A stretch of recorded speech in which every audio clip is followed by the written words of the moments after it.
नमस्कार विद्यार्थी मित्रांनो, मी प्राध्यापक भोपाळे सर. परत एकदा बघू आजचा प्रश्न. विसंगत घटक ओळखा. पहिला पर्याय 8, दुसरा पर्याय 27, तिसरा पर्याय 125, चौथा पर्याय 16. बघा कोणतं लॉजिक लागते तर समसंख्या विषम संख्या लावायला तर 8 ही समसंख्या आहे, 16 समसंख्या आहे. विषम संख्या 27 आहे, 125 आहे.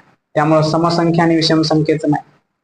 त्यामुळं पूर्ण वर्ग संख्या किंवा पूर्ण घन संख्या बघू. 16 ही पूर्ण वर्ग संख्या आहे, 4 चा वर्ग आहे.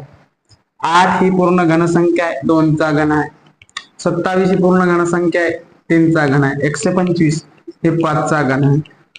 16 मात्र कुठल्या संख्येचा घन नाही तर 4 चा वर्ग आहे, म्हणून वेगळा पर्याय असेल. पर्याय क्रमांक 4 16.